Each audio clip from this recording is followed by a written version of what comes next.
जय हिंद दोस्तों, स्वागत है आप सभी का आज की एक नई वीडियो में। दोस्तों आज की इस वीडियो में आप सभी के सामने क्लास 9th अनिवार्य संस्कृत के प्रथम पाठ यानी वंदना चैप्टर की लिखित हिंदी अनुवाद लेकर के आ चुका हूं।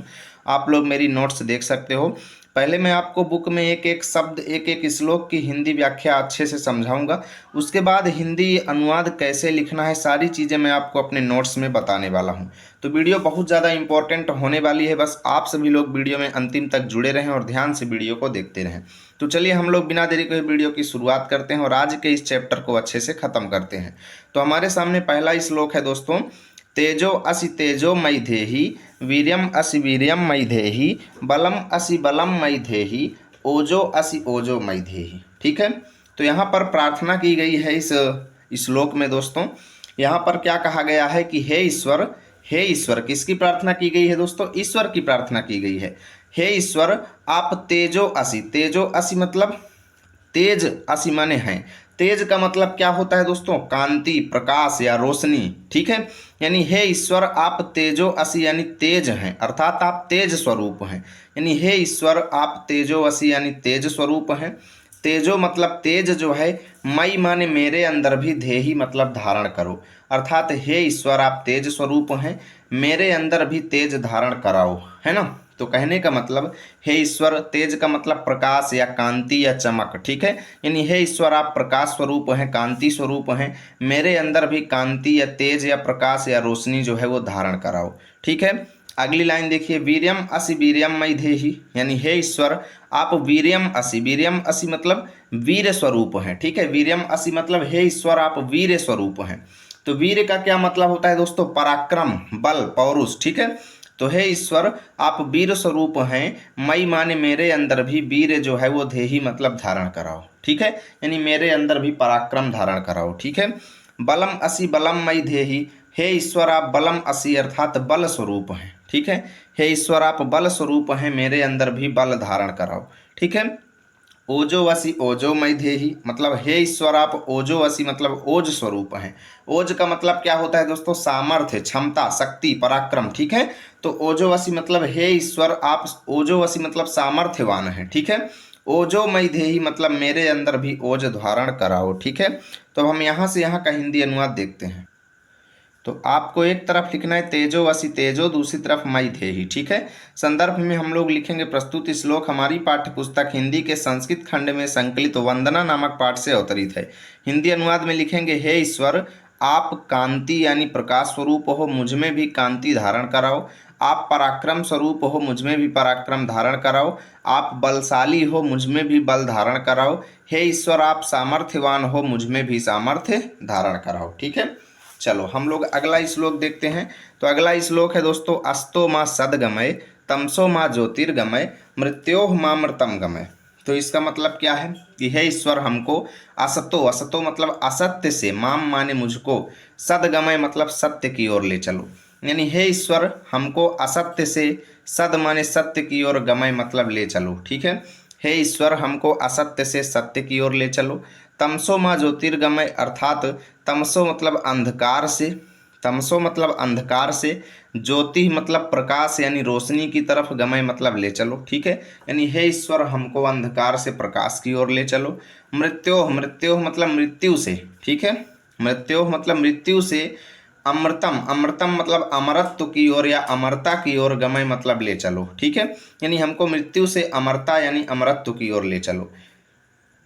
आपको एक तरफ लिखना है असतो माँ सद, दूसरी तरफ मामृतम गमय। ठीक है, हे ईश्वर तुम मुझे बुराई से भलाई की ओर ले जाओ, तुम मुझे अंधकार से प्रकाश की ओर ले जाओ, तुम मुझे मृत्यु से अमरत्व की ओर ले जाओ। ठीक है, इसका भी संदर्भ सेम वही रहेगा दोस्तों जो पहले वाले में है। ठीक है, सेम यही संदर्भ यहाँ पर भी लिख लेना है। चलिए अगला श्लोक देखते हैं। अगला श्लोक है, यतो यतः समीयसे ततो नो अभयम कुरु, सन्नः कुरु प्रजाभ्यो अभयम नः पशुभ्यः।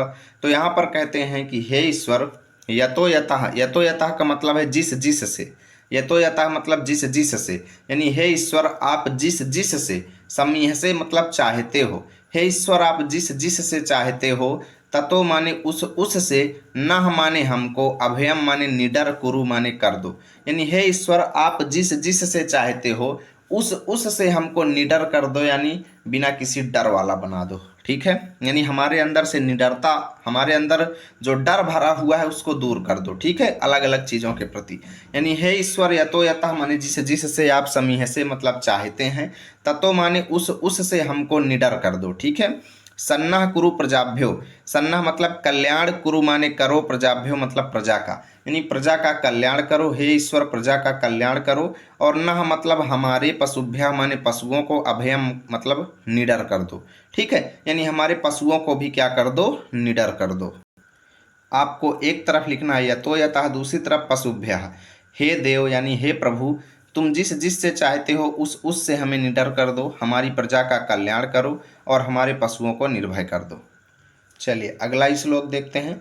नमो ब्राह्मणे त्वमेव प्रत्यक्षम ब्रह्मसि, त्वमेव प्रत्यक्षम ब्रह्म वदिष्यामि, ऋतं वदिष्यामि, सत्यम वदिष्यामि, तन्मावतु तद वक्तारम अवतु, अवतु माम अवतु वक्तारम। ठीक है, अब यहाँ पर क्या कह रहे हैं कि नमो ब्रह्मणे यानी ब्रह्म को नमस्कार है। नमो ब्रह्मणे मतलब ब्रह्म को नमस्कार है। त्वमेव मतलब आपको ही, त्वमेव मतलब आपको ही, प्रत्यक्षम माने प्रत्यक्ष, ब्रह्म कहूँगा। ठीक है, देखिए क्या लिखा हुआ है कि नमो ब्रह्मणे मतलब ब्रह्म को नमस्कार है। त्वमेव मतलब तुम ही, प्रत्यक्षम माने प्रत्यक्ष साक्षात, ब्रह्म से मतलब ब्रह्म हो, यानी आप ही प्रत्यक्ष ब्रह्म है। ठीक है, हे ईश्वर आप ही प्रत्यक्ष ब्रह्म है। और त्वमेव प्रत्यक्षम, त्वाम एव मतलब आपको ही, प्रत्यक्षम माने प्रत्यक्ष, ब्रह्म वदिष्यामि मतलब कहूँगा। ठीक है, यानी मैं आपको ही प्रत्यक्ष यानी साक्षात ब्रह्म कहूँगा। ठीक है, ऋतम वदिष्यामि मतलब हमेशा कहूँगा। ठीक है, ऋतम वदिष्यामि मतलब हमेशा कहूँगा, सत्यम वदिष्यामि मतलब सत्य कहूँगा। ठीक है, हमेशा कहूँगा, सत्य कहूँगा। ठीक है, तन माम अवतु, तन माम अवतु तद वक्तारम। ठीक है, वक्तारम अवतु यानी तन, तन माने आप, माम माने मेरी, अवतु माने रक्षा करें। ठीक है, आप मेरी रक्षा करें, हे ईश्वर आप मेरी रक्षा करें। तद माने आप, वक्तारम माने वक्ता की, अवतु माने रक्षा करें। वक्तारम मतलब जो बोल रहा है, जो प्रार्थना कर रहा है आपकी। ठीक है, आप उसकी भी क्या करें, अवतु माने रक्षा करें, यानी हे ईश्वर आप वक्ता की भी रक्षा करें, आप मेरी भी रक्षा करें। ठीक है, अवतुमाम, अवतुमाम मतलब मेरी रक्षा करें। ठीक है, अवतुमाम मतलब मेरी रक्षा करें, और अवतु वक्तारम मतलब वक्ता की रक्षा करें। ठीक है, यही तीसरी लाइन को ही चौथी लाइन में भी रिपीट किया गया है। अवतुमाम मतलब मेरी रक्षा करें, और अवतु वक्तारम मतलब वक्ता की रक्षा करें। आपको एक तरफ लिखना है नमो ब्रह्मणे, दूसरी तरफ वक्तारम। ठीक है, ब्रह्म के लिए नमस्कार है, तुम ही प्रत्यक्ष ब्रह्म हो, तुमको ही प्रत्यक्ष ब्रह्म कहूँगा, सत्य कहूँगा, वह मेरी रक्षा करें। ठीक है, वह वक्ता की रक्षा करें, मेरी रक्षा करें, यानी वक्ता की रक्षा करें। ठीक है, सत्य व्रतम सत्य परम त्रिसत्यम, सत्यस्य योनिम निहितम च सत्ये, सत्यस्य सत्यम ऋत सत्य नेत्रम, सत्यात्मकम त्वाम शरणम प्रपन्नाः। अब यहाँ पर वक्ता कह रहा है कि हे ईश्वर, वक्ता मतलब कौन है, जो प्रार्थना कर रहा है, जो बोलने वाला व्यक्ति है। ठीक है, यानी हे ईश्वर आप सत्य व्रतम माने सत्य का व्रत धारण करने वाले हो। ठीक है, सत्य परम मतलब हमेशा सत्य में लगे रहने वाले हो। आप त्रिसत्य हैं यानी त्रिकाल सत्य हैं, यानी भूत भविष्य और वर्तमान तीनों कालों में आप सत्य हैं, यानी भूतकाल में भी आप थे, वर्तमान काल में भी हैं और भविष्य में भी आप रहेंगे। ठीक है, यानी हे ईश्वर आप सत्य का व्रत धारण करने वाले, सत्य में तत्पर रहने वाले, तीनों कालों में आप सत्य हैं। ठीक है, सत्य से योनि मतलब आप सत्य को उत्पन्न करने वाले हैं। योनि क्या होता है दोस्तों, जहां से किसी चीज की उत्पत्ति होती है। ठीक है, तो सत्य से योनिम का क्या मतलब हुआ कि सत्य की उत्पत्ति करने वाले, यानी हे ईश्वर आप सत्य को उत्पन्न करने वाले हैं। ठीक है, चा माने और, निहितम सत्य मतलब सत्य में निहित रहने वाले हैं, यानी हमेशा सत्य में ही लगे रहने वाले हैं। ठीक है, सत्यस्य सत्यम ऋत सत्य नेत्रम, सत्यस्य सत्यम मतलब हे ईश्वर आप सत्यों के भी सत्य हैं। ठीक है, सत्यस्य सत्यम मतलब आप सत्यों के भी सत्य हैं, और ऋत सत्य नेत्रम मतलब ये है कि आप सत्य के ही नेत्र हैं, या कह लो सत्य के ही प्रवर्तक हैं। ठीक है, तो ऋत सत्य नेत्रम का क्या मतलब हुआ कि हे ईश्वर आप सत्य के ही प्रवर्तक हैं। ठीक है, सत्यात्मकम त्वाम शरणम प्रपन्नाः, त्वाम माने आपके, शरण मतलब शरण में, सत्यात्मकम मतलब हे सत्य स्वरूप। ठीक है, हे सत्य स्वरूप ईश्वर, त्वाम माने आपके, शरणम माने शरण में हम सभी, प्रपन्नाः मतलब प्रस्तुत हुए हैं, अर्थात पधारे हुए हैं। ठीक है, आपको एक तरफ लिखना है सत्यव्रतम, दूसरी तरफ शरणम प्रपन्नाः। हिंदी अनुवाद में आप सत्य का व्रत धारण करने वाले, सत्य में तत्पर रहने वाले, त्रिकाल सत्य, सत्य को उत्पन्न करने वाले और सत्य में ही स्थित रहने वाले, सत्य के भी सत्य और सत्य के प्रवर्तक हैं। ठीक है, हे ईश्वर हम आपकी शरण को प्राप्त हुए हैं। तो यहाँ से दोस्तों हमारा चैप्टर खत्म हुआ। यदि वीडियो अच्छी लगे तो लाइक करें, दोस्तों के पास शेयर करें। मिलेंगे आप सभी के साथ अगली वीडियो में अगले चैप्टर को लेकर।